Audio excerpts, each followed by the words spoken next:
नमस्कार, मी सुरेश शिंदे. आपण पाहतात तळेगाव टाइम्स न्यूज. आत्ता आपण तळेगाव दाभाडे गाव भागात आहोत. या ठिकाणी तळेगाव दाभाडे नगर परिषदेच्या नगराध्यक्षपदी अपक्ष म्हणून उमेदवारी अर्ज केलेले रंजनताई भोसले आत्ता प्रचार करत आहेत, नागरिकांना भेटी देत आहेत. लवकरच आपण त्यांच्याकडे थोडक्यात त्यांची माहिती आणि नक्की तळेगावच्या नागरिकांसाठी त्यांच्याकडे काय नवीन विजन असणार आहे याची माहिती जाणून घेणार आहोत.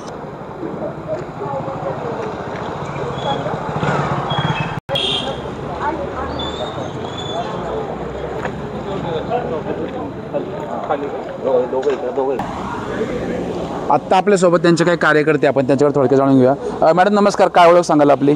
नमस्कार, मी जयश्री मधुकर रोकडे. बरं, आपला उमेदवार आता नक्की कोण आहे? आपला उमेदवार जो आहे हा ॲडव्होकेट रंजनाताई भोसले या आहेत. अपक्ष म्हणून त्यांनी म्हणजे फॉर्म भरलेला आहे. बरं, काय सांगाल त्यांची राजकीय पार्श्वभूमी, काय सांगाल? राजकीय पार्श्वभूमी म्हणजे त्या पहिल्या नगराध्यक्ष होत्या, नगरसेविका होत्या आणि त्यामध्ये त्यांचं कार्य जे होतं ते वाखाणण्यासारखं होतं आणि समाजाला धरून त्यांनी ते सगळं कार्य केले. जास्तीत जास्त आता नगरसेवक हा नगराचा सेवक आहे, तो काही मालक नाही आहे. म्हणजे सेवक या नात्याने ती ह्या म्हणजे संपूर्ण तळेगावच्या जो आहे तो त्यांनी कार्यभार स्वीकारला होता आणि त्यांचा जो आत्ता जो आहे की तळेगावचा विकास हाच त्यांचा ध्यास, हे त्यांनी म्हणजे मनाशी कुणकाट त्यांनी बांधलेली आहे. आणि जेवढा आपल्याच्याने म्हणजे विकास करता येईल आणि प्रत्येक घरापर्यंत पोचता येईल, प्रत्येक महिलेशी त्या सुसंवाद साधता येईल आणि जास्तीत जास्त त्या महिला असल्यामुळे स्त्रीशक्ती आता कसं 50% स्त्री 50% पुरुष असं जे आहे, परंतु ते होत नाही. जास्तीत जास्त म्हणजे पुरुषांचा सहभाग आहे. मग महिलांनी का मागं, म्हणून त्यांनी महिला म्हणून, एक वकील म्हणून, एक अभ्यासू म्हणून, एक सुशिक्षित म्हणून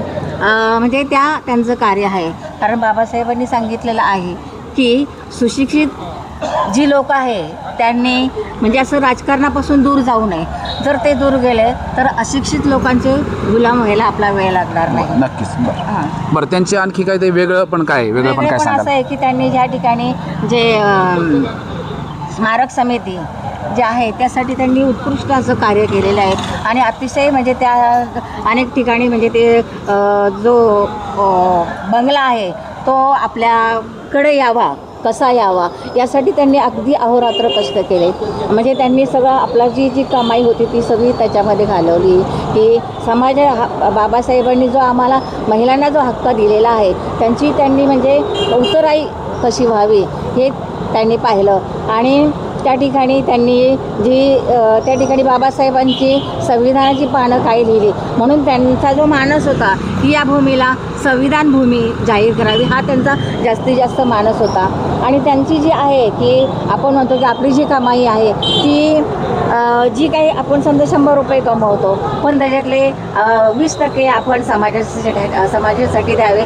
परंतु त्यांचं उलटं आहे की त्यांचा जो काही त्यांनी जे काही कमवलेली रक्कम आहे त्याच्यातलं 80% ते समाजासाठी वापरतात आणि 20% स्वतःसाठी. माझ्या खूप मोठं त्यांचं असं योगदान आहे आणि या ठिकाणी त्या प्रत्येक घरापर्यंत पोचलेलं आहे. या तळेगावमध्ये जेवढे काही आहेत लोक, मला वाटतं बोटावर मोजण्या इतकेच त्यांना ओळखत नसतील, पण अख्खा प्रत्येक गल्ली, प्रत्येक जो मोहल्ला आहे त्या प्रत्येक मोहल्ल्यातला व्यक्ती, स्त्री त्यांना एकदम म्हणजे ओळखतात. आणि स्त्रियांचं जे कार्य आहे, स्त्रियांना सपोर्ट करणं, काही त्यांच्या जे काही अडीअडचणी त्यांना मदत करणं, त्यांच्या मागे खंबीरपणे उभं राहणं, म्हणजे हे त्यांनी खूप केलेलं आहे. म्हणजे स्त्रियांचा खूप त्यांना असा पाठिंबा आहे. ओके, धन्यवाद.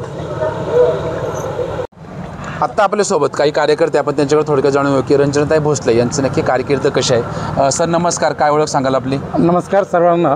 तर माझं नाव मनोहर जगन्नाथ पगारे, मी तळेगावमध्येच राहिला आहे. बरं, आत्ता आपला उमेदवार कोण आहे आणि काय माहिती सांगाल त्यांच्याबद्दल? आत्ता सध्या आमचा जो उमेदवार आहे ॲडव्होकेट रंजनाताई भोसले, हे माजी नगराध्यक्ष आहेत आणि प्रशासकीय कामाचा किंवा जो कामाचा अनुभव हा त्यांच्याकडे दांडगा आहे आणि आपल्याला लोकशाही जिवंत ठेवण्यासाठी हे आपल्याला त्यांचं उमेदवारी आपल्याला अत्यावश्यक आहे.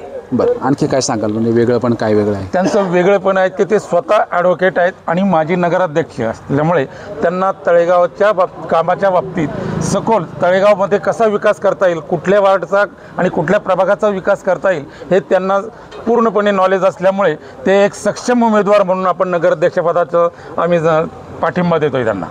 धन्यवाद.